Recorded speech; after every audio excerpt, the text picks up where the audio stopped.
Saplo, j'espère que vous allez bien. On se retrouve pour ce brief du mardi. Alors, on commence comme d'hab par nos petites news sur notre application. Euh, Qu'est-ce qu'il y a de nouveau? Alors, je prends les news en même temps que vous, hein. Euh, bon, bah ok.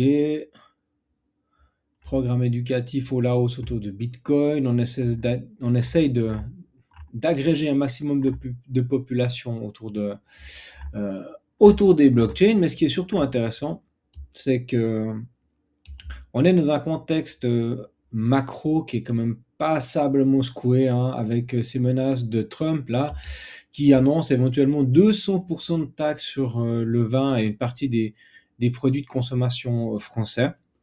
Tout ça parce que Macron a décliné l'invitation. Alors je ne sais pas si vous avez vu, Trump a proposé de faire un conseil de la paix, notamment pour gérer la situation entre Israël et la Palestine.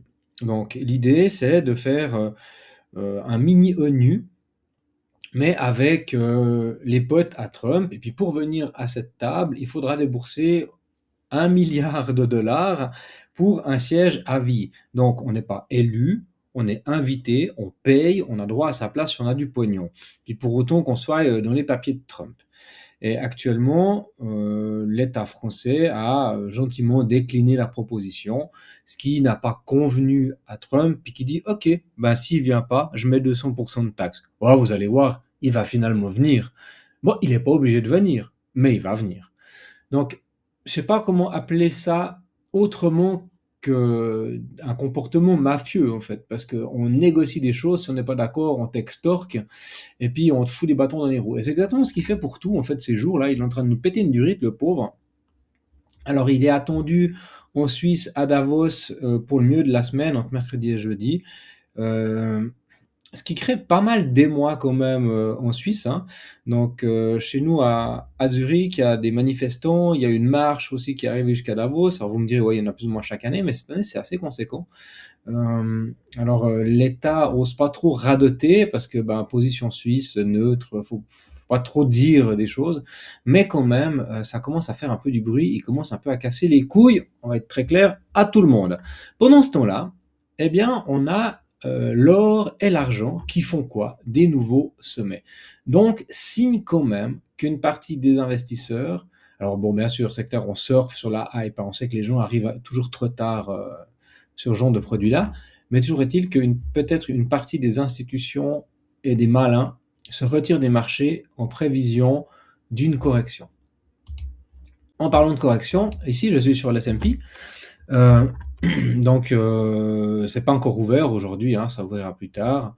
Et aussi, ce qui est clair, c'est que hier c'était férié, donc normalement pas de cotation.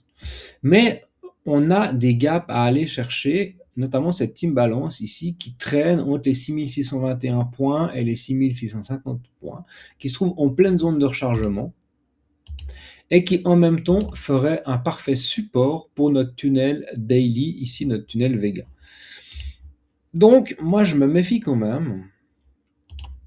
On pourrait avoir un creux qui pourrait arriver si Trump continue à dire de la merde et puis que les marchés sont dans l'incertitude. Parce que, enfin, finalement, qu'on dise des choses qui vont dans un sens ou dans l'autre, peu importe. Ce qui est important, c'est d'avoir de la stabilité. L'incertitude, les marchés, ils détestent ça. Donc, s'il y a des menaces, mais qu'il n'y a rien de concret, le marché ne peut pas anticiper les menaces et du coup, c'est vraiment quelque chose qui est très mal perçu. Et en même temps, il y a bien longtemps, j'avais tracé ce triangle de compression et on voit qu'on est en train de le casser à la baisse.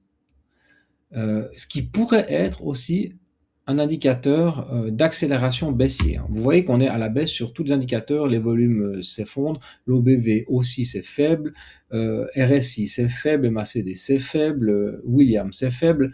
Donc pour le moment, c'est pas très positif ce qu'on voit. Alors bien sûr, je vous rappelle que tant qu'on tient le premier arrêt, eh bien, l'idée du mouvement, c'est d'aller chercher un plus haut. Pour moi, c'est ce qu'on fait. Alors, on va prendre déjà le dernier mouvement pour se rassurer un peu, pour pas vendre du drama. Et on voit qu'on est ici dans la zone de rechargement de la dernière impulsion majeure, enfin importante.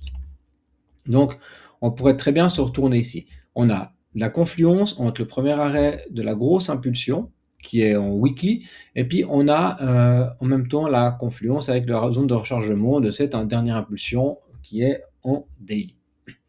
Donc, pour le moment, on est dans une zone où on peut très bien repartir à la hausse. Si on ne tient pas les niveaux des 6700 points sur l'S&P, je pense qu'on ira au moins travailler ce plus bas ici pour éventuellement faire une incursion là-dedans, combler cette imbalance, s'appuyer sur le tunnel daily. Ça fait déjà une jolie chute pour le S&P. C'est pas tous les 4 matins qu'on a une correction comme ça. Donc, on va se méfier un petit peu de ce qui se passe. Mais pour le moment, les indicateurs, c'est pas dingue. Si on regarde ici non, pardon, c'est Visa. Hop. Le dollar index, il a aussi corrigé un petit peu. Donc, le dollar perd de la force. Ce serait normalement plutôt bon pour Bitcoin. Et on voit que Bitcoin, il corrige. Donc, c'est quand même quelque chose qui structurellement n'est pas terrible. Si on prend les total market, on a réintégré ce range. On a complètement réintégré le range. On est en train même de break ici les niveaux des 3 trillions, des 3000 milliards sur le crypto total. Donc ça c'est avec Bitcoin, mais si on va regarder sans Bitcoin et Ethereum, on voit que les alts sont nettement plus bas. On est déjà en train de surfer sur cette espèce de trendline que j'avais tracée il y a bien longtemps, qui passe grosso merdo sur les niveaux majeurs. On voit qu'on y est. Donc voilà, c'est pas hyper fou comme histoire. Si on la rajuste un tout petit peu, voilà, bon, on voit qu'on est gentiment dessus. On pourrait encore aller chercher un petit peu plus bas. C'est pas fou. Mais voilà, maintenant, ça c'est le côté un peu dramatique du truc. Ah oui, je dois vous montrer aussi ça sur le CME, donc sur les contrats à terme. Si on se met en 1 heure, eh bien, on a aussi une zone majeure à aller travailler. Alors, le prix n'est pas du tout le même, parce que, comme je vous disais, les marchés étaient fermés, donc on n'a pas encore eu cette grosse correction. Donc, sur Bitcoin, ici, on a nos prix qui sont à 90 000, et puis ici, on est à 95 encore. Mais vous inquiétez pas, ça corrigera à l'ouverture, sans doute. Mais du coup, on a ici un gap à aller chercher. On a un gap à travailler qui serait à l'entrée de la zone de rechargement sur le CME, mais qui voudrait dire que on va jouer cette réintégration, aller travailler sans doute plus bas. Maintenant, il faut remettre les choses dans une échelle de temps pour pas se faire trop peur. Alors, je me mets déjà en daily, on ira dézoomer après. Pour le moment, on a une dynamique qui est creux, sommet, creux, sommet, creux, sommet. Pour le moment, creux. Donc, on est toujours sur une théorie haussière. Donc, pour le moment, j'ai envie de dire, pas trop de dégâts. Maintenant, si on vient prendre les 89K, eh bien, ça nous invitera à chasser ici notre précédent creux. Donc, on commencera à faire un sommet avec un creux plus bas. Et c'est vraiment là qu'on devra être attentif si on structure comme ça un M. C'est vraiment à ce niveau-là que ça va être qu'on saura si on se fait éclater ou pas. Maintenant, ça peut arriver vite, ça peut arriver fort. Si on prend nos indicateurs, on voit que nos indicateurs ils sont aussi tous bearish pour le moment, ils sont tous orientés à la baisse. Et puis surtout, on a ici, on avait un creux, alors que pour le moment notre prix il est plus haut. Eh bien, sur les indicateurs, on voit qu'on est plus bas. Donc, on a vraiment une perte claire de momentum. Ça, c'est important. Ça, c'est important parce que ça indique quand même que, qu'il y a une forte pression baissière. Maintenant, si je prends l'entier de ce mouvement et que je vais là, on a notre zone de rechargement qui se trouve ici à l'intérieur de la grosse zone de rechargement weekly, monthly, qui se trouve ici, aux alentours des, si je lève ça, voilà, 86 800 jusqu'à 89 200. Donc, on semble y aller en fait. On a pris le premier arrêt, donc théoriquement, on doit faire ça. Et là, on doit absolument tenir cette zone-là, sinon on n'ira plus bas. Maintenant, on peut très bien venir travailler cette zone-là avant d'aller chercher notre zone de short, enfin chercher notre zone de short. Mais en tout cas, en théorie, une réintégration de range veut dire qu'on vient normalement en bas de range. Donc, à minima, zone de rechargement. Si on doit creuser plus profond, on ira chercher ces mèches là, parce que de toute façon, elles doivent être travaillées une fois. Alors, est-ce qu'on s'arrêtera là? Est-ce qu'on ira plus bas? On verra. Et ça ne dit toujours rien de la dynamique long terme, car la dynamique long terme, je vous rappelle qu'elle est basée sur ce creux-là et ce sommet-là. Donc pour le moment, on est toujours dans une dynamique de creux et de sommet plus haut. D'accord? Mais on est mis à mal. Hein. On est clairement mis à mal. On est dans quelque chose qui ressemble quand même un petit peu à ça. Hein. Parce que ça, c'est ce que je vous disais lundi. On est quand même dans une dynamique qui ressemble un petit peu à la merdouille qu'on a eue en 2021. C'est pour ça que c'est important d'avoir des scénarios qui sont clairs. Qu'est-ce que je fais? Quand est-ce que je le fais? Où c'est que je suis entré? Qu'est-ce que j'accepte comme perte? Qu'est-ce que j'accepte comme niveau? Chaque crypto est différente. Donc, c'est compliqué de se baser sur Bitcoin. Bitcoin, il se prend 2% là aujourd'hui bientôt. Puis à côté de ça, vous avez River qui fait plus 16. Donc, ça ne traduit pas l'ensemble du marché. Donc voilà, il faut être un peu vigilant avec ça. Alors c'est ce qu'on essaie de faire avec les membres Elite Investor. Hein. Donc je vous rappelle, pour nous rejoindre sur l'application, et puis nous rejoindre sur Discord, dans le canal privé, et avoir accès en même temps à toute la partie ici, Elite Investor, les opportunités d'investissement. On discute autour de setup, de trading, donc plus court terme, hein, des positions vraiment en trading.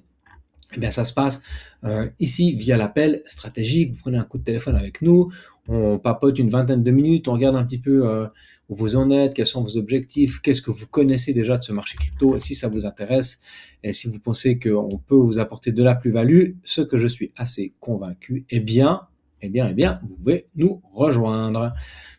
Donc voilà. Il faut des plans. Alors, maintenant, on va aller regarder un petit peu. On est déjà à 13 minutes. Ça file. Donc, je vous ai dit, hein, les niveaux, on a cassé le premier arrêt. Pour moi, on va aller chercher plus bas, jusqu'aux 86 000 à minima. Si on perd de la force, on ira sans doute, on peut chasser les sommets, les creux ici des 86 460. Mais tant qu'on tient à ces niveaux, l'idée, c'est d'aller plus haut. Mais il y a du boulot. Et si Trump continue à dire de la M, eh bien, c'est clair qu'on va se casser la gueule. Ethereum, même chose, en weekly pour le moment, eh bien, on voit qu'on corrige. Attention, on est en train de travailler ce corps, hein, ce creux ici, donc on est en train d'aller plus bas. Ce qui voudrait dire que potentiellement aussi, on a une zone de rechargement qui nous attend plus bas ici. Et pour le moment, on reste coincé dans cette espèce de triangle de compression là que j'ai fait. En daily, on voit qu'on est en train de travailler le plus bas précédent ici. Donc on est arrivé dans le tunnel daily ici, le jaune. Avant de se retourner, on a un beau M, pouf, on daily, on a tout corrigé, on a tout pris l'imbalance, on est venu vraiment travailler jusqu'au 88,6 de Fibo. Niveau intéressant, 88,6 de Fibo. Donc dans la théorie, c'est 61,8, 78,6, mais régulièrement en crypto, on creuse plus bas. Hein. Ça, c'est dû à la volatilité du marché crypto. Peut-être qu'avec les années et des market cap plus élevés, on ira moins sur les 88,6, mais pour le moment, on les observe encore régulièrement. Enfin bref, du coup, qu'est-ce qui peut se passer? En fonction de l'open interest, des gens qui sont en levier et tout ça, on pourrait aller chercher les 3050 $. Il y a encore un petit bout d'imbalance ici en daily à venir travailler, hein. Donc, vous voyez qu'il y a des niveaux. Ça a été pris, on peut supprimer comme ça nous fait un trait en moins. Celui-là, eh bien, on l'a pris aussi, on fait un trait en moins. Mais quand on a ces phases où on sort un peu de ces trend lines avec réintégration des ranges, c'est jamais tellement bon.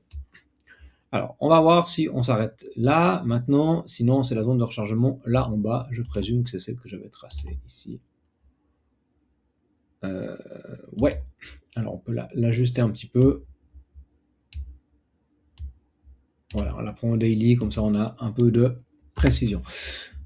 Donc, vous voyez, en plus, il y a une espèce de convergence hein, entre un petit creux dans le volume profile, l'imbalance, la zone de rechargement. Donc, on pourrait très bien venir travailler ces niveaux ici. Ok. En même temps, ça ferait support sur cette espèce de trend line, donc why not. Et une fois de plus, ça ne dit rien de la dynamique long terme. Par contre, sur cette montée-là, on voit qu'on est en train de la corriger sérieusement. Maintenant, sur vos alts, vous devez absolument surveiller des niveaux importants. Vous voyez que, par exemple, là, on avait fait une belle montée sur XPL, et qu'est-ce qui se passe? Eh bien, on est en train de tout corriger. C'est des cryptos qui sont très jeunes, on n'a pas beaucoup de recul, il n'y a pas vraiment de marqueur de prix où on peut se référer. Donc là, M-top, grosse correction. On a tout pété. Hein. Si on prend ici ce creux à 0,11, 0,116, il y a de fortes chances qu'on continue de baisser. Et on ne peut pas savoir où on s'arrêtera. Donc, pour moi, c'est des cryptos, si on commence à casser les derniers niveaux qui ont été posés au mois de décembre, je pense qu'il faut songer à s'en séparer. Alors peut-être que on garde en tête, vous notez, si vous aviez, je sais pas moi, 2000 crypto, 2000 XPL, eh bien ces 2000 XPL, vous les reprenez là en bas, côté de la structure. Alors peut-être que ça vaudra beaucoup moins, mais si vous avez mis 1000 balles ici, vous stoppez votre truc, bah ok, vous avez peut-être perdu 200 balles, donc vous récupérez 800, j'en sais rien, je dis n'importe quoi.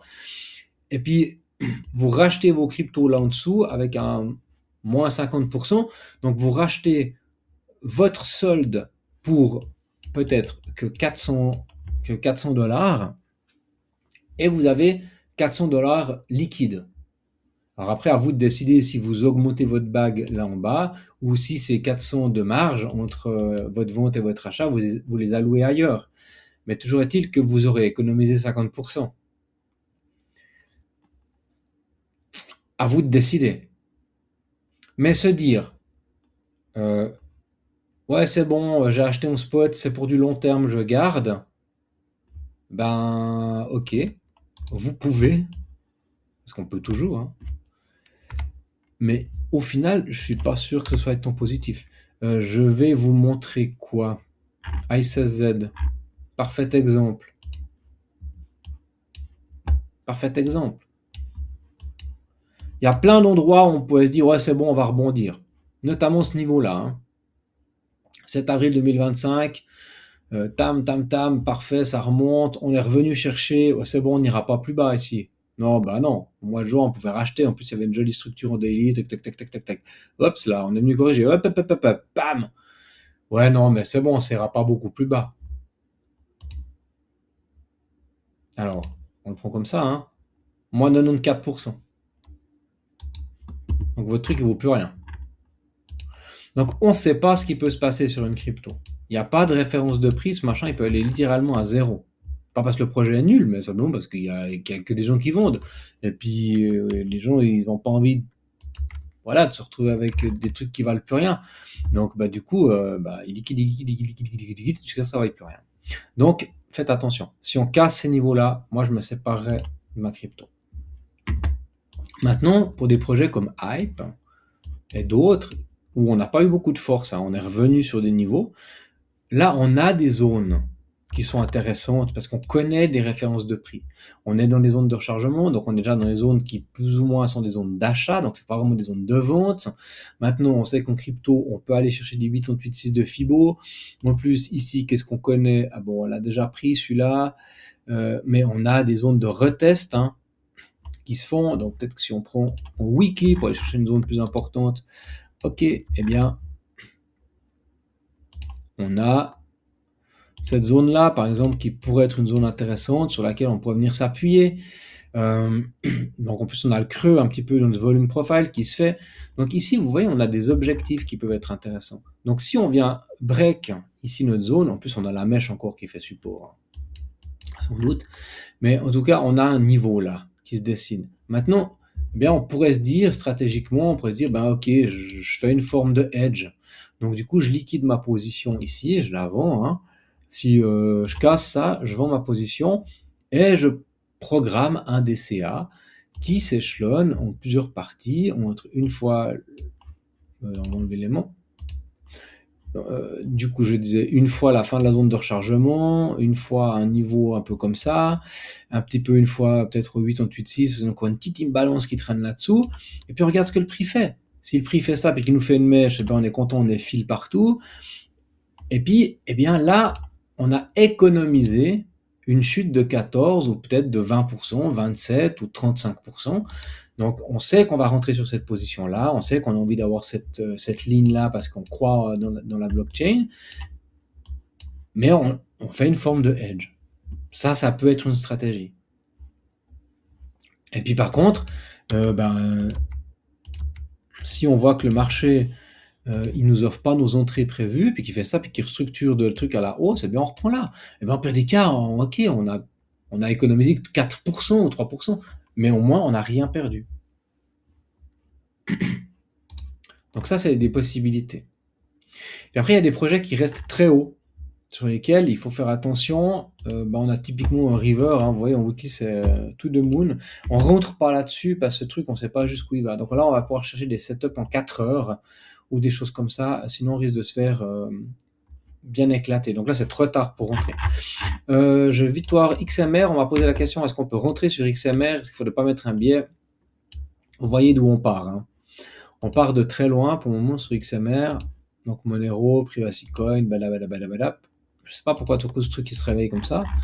On est venu s'appuyer sur le tunnel 4 heures, on tient le premier arrêt, donc on est sur une zone de continuation. On peut s'attendre à ça. Pour le moment, on n'a pas la structure, hein, mais on pourrait s'attendre à ça. Si on observe cette structure-là, avec peut-être un spring baissier avant de revenir dedans, donc pour chasser un petit peu ce qu'il y a dessous, eh bien, on pourrait aller chercher plus haut. Pour le moment, moi, j'ai pas de confirmation d'entrée. En daily, je peux pas rentrer là-dedans.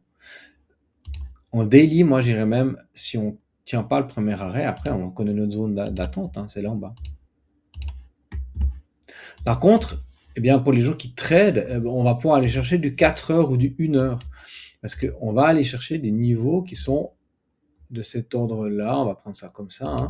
Et puis bon, là, on est déjà sur le premier arrêt, on va se faire jeter, mais on va attendre d'être tout en bas. Si on a de la structure en 1 heure, on peut rechercher un retour en zone de rechargement, par exemple. Donc, mais là, on n'est plus dans de l'investissement sur du swing long terme, on est sur du trading où on est en intraday, où on va chercher comme ça des positions en plus court terme. Mais attention, ça nécessite de pas faire de folie, on rentre pas avec des leviers, on fait attention à son risque, on gère son risque, on gère son capital, sinon on se fait éclater. Donc ça va marcher 3-4 fois sur des trucs comme ça, vous êtes tout content, vous faites des belles réussites, parce que vous avez mis un levier fois 12 000, et puis une fois vous avez une correction, puis votre compte est complètement liquidé, vous l'avez dans l'os. Donc on fait vraiment attention. Ok. J'avais encore en tête pour aujourd'hui, vite, en passant XRP, qui a pris son premier arrêt. Attention, zone de rechargement, c'est là en bas. Et puis sinon, on va travailler du long terme. Hein. Donc, si on prend les 50% de la mèche, on va aller retravailler la mèche, il y a de fortes chances. Donc, convergence de prix entre 1,54 et 1,30 et quelques. Il y a de fortes chances qu'on revienne là-dedans sur XRP. Donc, on va finir de travailler ici, vraiment, pour moi, ce falling wedge, tant qu'on n'a pas des bonnes news, écho, macro et tout ça. Donc surveillez bien, je vous ai donné un peu la gueule des assets, c'est un peu tous la même. Hein. Ouais, ING, c'est un peu la même chose. Si on vient retravailler ces niveaux-là, on ira travailler la fin de la mèche, il y a de fortes chances. Et puis après, bah, sinon, on a les niveaux où à la fin de la mèche, c'est déjà extrêmement bas sur Injective. Ouais, c'est compliqué, Injective, hein. BNB aussi, pour le moment, on est au-dessus du premier arrêt, donc c'est très bien. On doit tenir ce premier arrêt, sinon c'est réintégration. Et puis c'est sans doute aller rechercher les 823. C'est, on est en train de prendre ici le creux. Attention, la fin de mèche, on réintègre pour le moment. Si on tient, c'est bon. Sinon, on ira chercher la fin de la mèche. Même chose. Et puis, la fin de la mèche, attention, elle est en price discovery négative. Donc, ça peut piquer très, très sévèrement sur SEI. C'est le bordel. On a une zone de rechargement, une zone de short dans laquelle on s'est fait rejeter. On corrige hyper fort sur celui. Bah pour moi, on va retourner ici dans cette zone de rechargement, hein. Donc on pourra rechercher un setup là en dessous, quelque chose comme ça. Vous voyez, le RR est super intéressant, hein. Donc voilà, elles ont un peu toute la même tronche, les alts. Faites attention à votre portefeuille et gérez votre risque. Nous, normalement, on se retrouve pour un live cette semaine, je sais pas quand, sauf erreur, mercredi.